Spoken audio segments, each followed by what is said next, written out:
Hi, this is Julia Quinlan. I'd like to welcome you to the 36th Annual Wine and Cheese Festival. Here's to your health, happiness, and a return to normalcy.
Hello, my name's John Hartledge.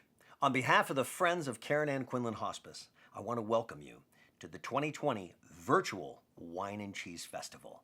For the last 36 years, the Friends of Karen Ann Quinlan Hospice Foundation and Burke's Wine and Liquor in Sparta have committed to bring you this amazing event with hundreds of guests, many wines, and a beautiful event down in Frieden, New Jersey at the Waterwheel Farm, the beautiful, picturesque Waterwheel Farm. This year, as we know, is a little bit different. For the safety of our hundreds of guests and supporters, we wanted to bring you a virtual event, but still give you the flavor of all the great collaboration and support that we get from this vibrant community for this amazing organization. Thank you for joining us, and thank you for your continued support. I'll see you later for a really fun wine chat. Hello, my name is Jason Byers with Life Force Living Caregivers, and I would like to make a toast. May you live as long as you like and have all you like as long as you live. Cheers to Karen Ann Quinlan and all in attendance. Cheers to 40 years.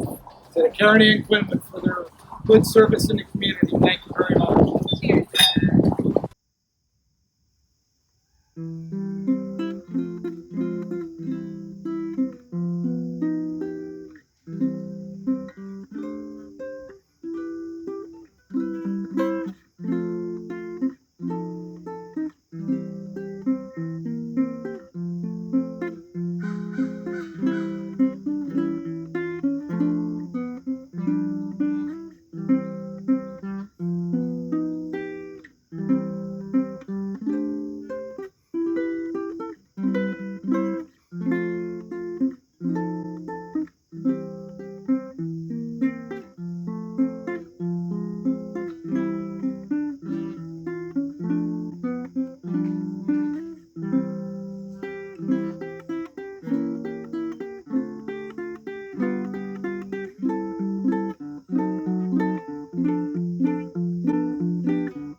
What a pleasure it is to be on camera with you in this virtual wine festival.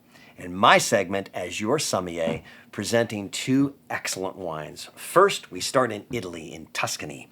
Vernaccia di San Gimignano, produced right near Siena.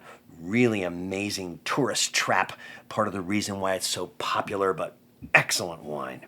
Then we go to the Valley of Casablanca in Chile, and we talk about Syrah. And what I love is that this area defines what comes out in the glass in this finished product of wine. Next, we'll do a little bit of wine and food pairing, and then we'll have some chocolate. And it is going to be fun. Let's chat wine.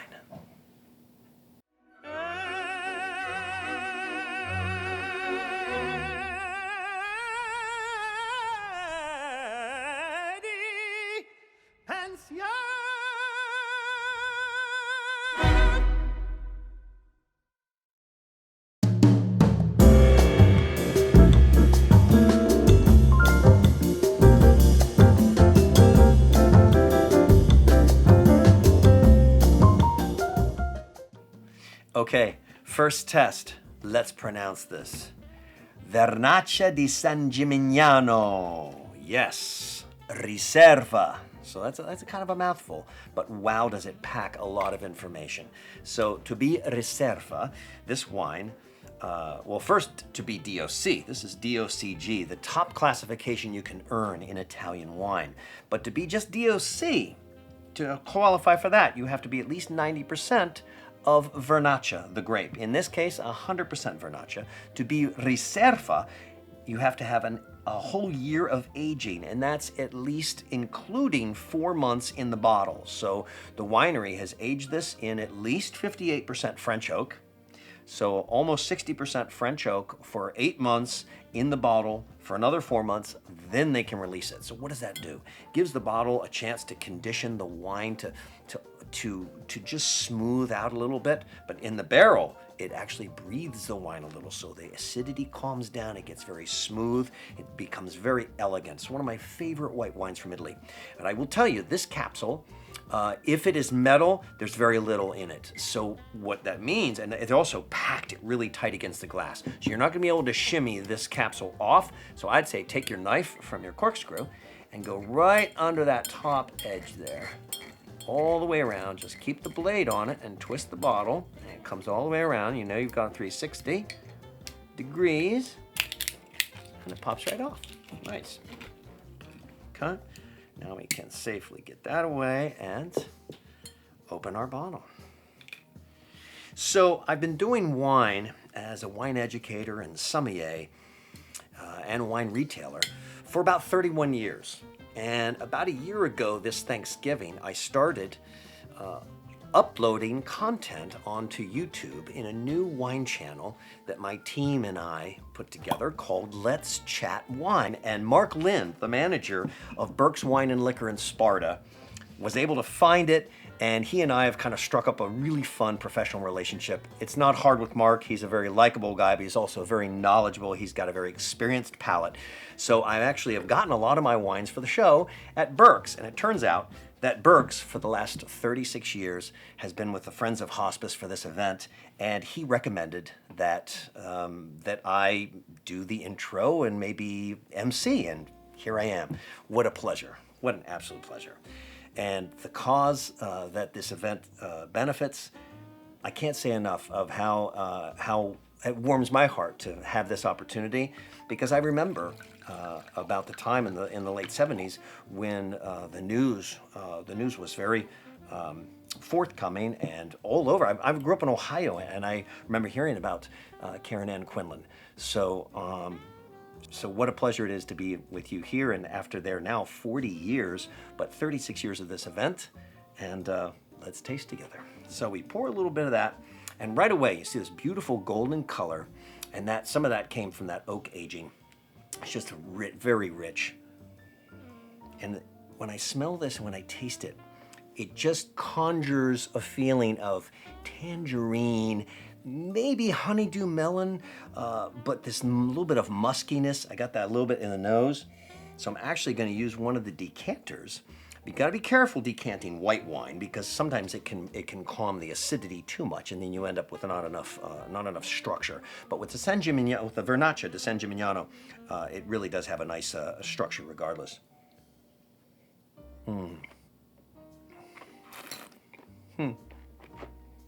Now me, when I taste, I use a spit bucket. That way I can keep my palate nice and fresh, and I don't fall over in the middle of the interview or in the middle of the episode. But of course, you're going to pour a little, you're going to taste. But I recommend when you taste, chew the wine a couple of times. It really allows the wine to warm up, involve a sense of smell, and coat more taste buds. And you really taste all these really fun nuances and flavorings. And you may or may not get the tangerine and the melon or the musk. It's just kind of an overall feeling. Just kind of clear your senses and just enjoy. The surprise here, now it's certainly going to go with the cheese. I know that. But the surprise is that when I tasted this with milk chocolate, I immediately felt like I was in front of a big chocolate fondue pot and the chocolate was going around my pear or my little pineapple and my harder fruits. Just delicious. But with the cheese, of course. Now, I'll have any wine with charcuterie. I took the liberty of adding a little Dijon mustard, a little mayonnaise, because I think that's just a nice thing to put. You can also get some little, the corcochons, the little small dill pickles. That would be nice for that tray, for your own little setup, however you're doing this at home. But excellent bottle of wine. The Vernaccia has been around for centuries and considered one of the finest white wines of Italy. It first gained popularity because the area of Siena in Tuscany is such a huge tourist attraction, but it actually is one of their finest whites, and it's certainly one of my favorites. I'll pull another glass here. Let's set this aside for a second. Let's make a nice picture. There we go. And now this capsule, don't feel bashful. Look how easy. Boom, right there. Because this is a little bit of a different metal alloy, and sometimes, although they do have a little bit of a line in that, it's pliable enough, but sometimes that the edge can get a little sharp. So on one like that, if it comes off, I just pull the capsule right off. Okay. Now this is a real cork. So we are in Chile. And in the south of Chile, this is south of the equator. So as you go farther south in the southern hemisphere, you actually get colder. It's like us going north towards the North Pole. You're going towards the South Pole. This is coastally influenced on the southwestern part of Chile. Very amazing area as far as geography and weather and climate for Pinot Noir and Sauvignon Blanc. They actually established the Valle de Casablanca as an area for Sauvignon Blanc. And Quinte is a cooperative of a number of really good winemakers. And they first went down there, like I said, for Sauvignon Blanc. And I mean, beautiful Sauvignon Blancs. Wonderful. I always check when it's a real cork, just to make sure I don't get corkiness. No, neutral, just maybe a little bit of a hint of dark grape that's starting to come out.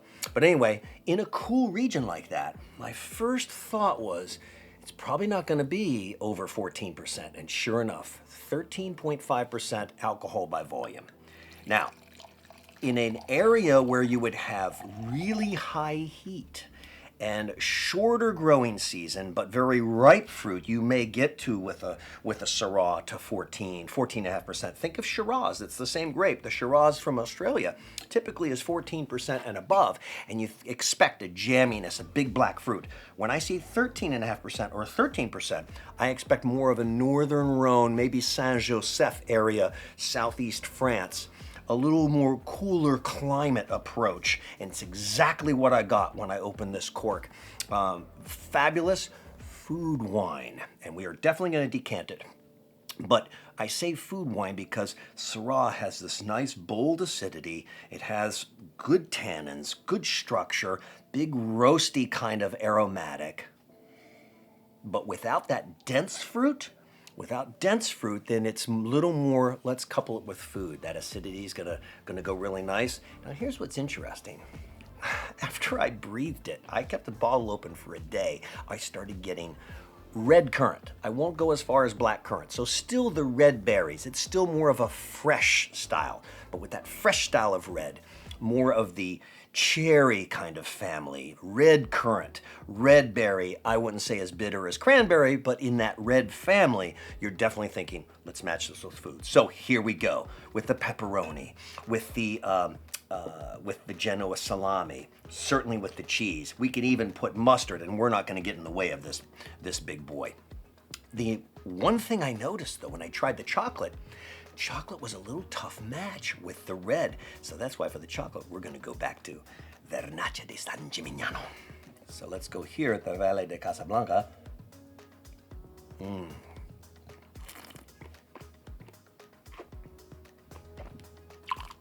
I have to say, even smoother right out of the bottle than the first bottle I had tasted. And I almost don't need to decant it, but I want to decant it. So, because I really love using these devices, they incorporate Bernoulli's principle, and it's something that I just love. From the old science experiments in 7th and 8th grade, when you'd have the water coming through the hose and you'd have one little hole and you would evacuate a vessel, because as this liquid goes through, it actually pulls in, because the inertia of liquid moving through those slots pulls air into it. So what do you do by pulling air? You oxidize it, just like you would do with a decanter. On a nice tilt, pour a little wine in, do a little swirl. So let's do this. Here comes Bernoulli's principle. Whoa, hello. Okay, I've got a nice filter just in case there's sediment. Here we go. Oh, that sound, you hear that goose goose sound? Yes, that's air being infused into the wine, basically aging the bottle before we serve it.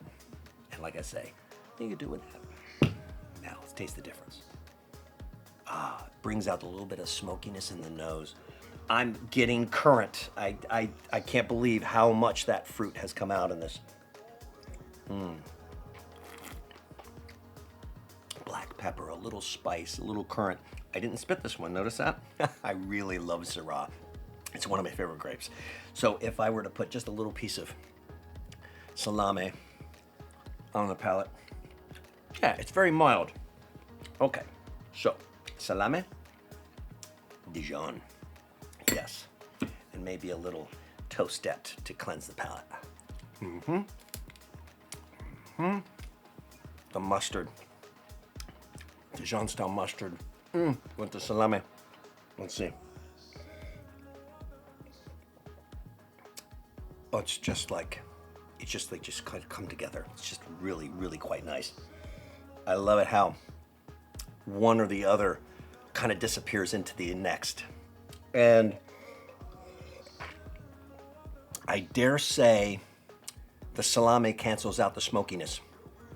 I just get this cleansing feeling on the end of the palate. It's perfect. It sets my palate up for another taste, which is really fun with food and wine when they work really well. Okay, real quick, only because there's a lot of acidity, delicious acidity for food, I'm going to decant the Vernaccia. Yes, same principle as the Venturi. That's the Crystal Vin. And we're gonna try it with milk chocolate. So here we go. Just softens the acid, brings out a little more of the melony fruit. So much smoother on the finish even. It made it just, the creaminess of milk chocolate. I love Dove chocolates. I keep them in my house all the time.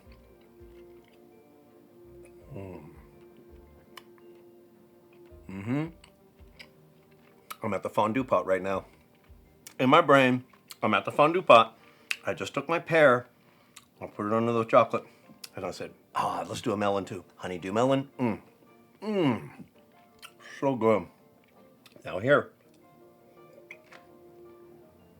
the dark chocolate is gonna cleanse the palate. So that dark chocolate almost acts like, hopefully one's unwrapped, almost acts like that Melba toast cracker round and cleans the palate from the milk chocolate and the white. Now that, for me, is a taste bud festival. In closing, let me offer a heartfelt thanks to Burke's Wine and Liquor in Sparta, the Karen Ann Quinlan Hospice Foundation, of course, all the event sponsors, without whom we would not be able to make this happen. In a little while, we're going to announce the auction winners later in this event. If you enjoyed this content, I invite you to visit my YouTube channel, Let's Chat Wine, and let's have another virtual taste. Cheers. Cheers to Karen Ann Quinlan for serving the community with loving care. And cheers And this is a toast to Home Instead Senior Care. We're celebrating our 20th anniversary in 2020. Hello, my name is Chelsea Choma. I am the clinical director, and on behalf of the clinical team, I'd like to say thank you for coming out to support the Wine and Cheese Festival. Hi, I'm Marlena Shedding. I'm the Chief Operating Officer at Karen Ann Quinlan Hospice. I just want to say thank you for supporting the Wine and Cheese this year in 2020. And I was thinking how just as all these wonderful flavors and elements come together to make this a wonderful glass of wine, so too does our community come together, a common thread of humanity to support our agency, its mission, and the people that we're privileged to serve. So from our heart to yours, I just want to say we thank you. This is Julia. I wish to thank you for attending the 36th Annual Wine and Cheese Festival. It wasn't exactly like the other 35, but we are living in different times, and yet it was a wonderful, wonderful event.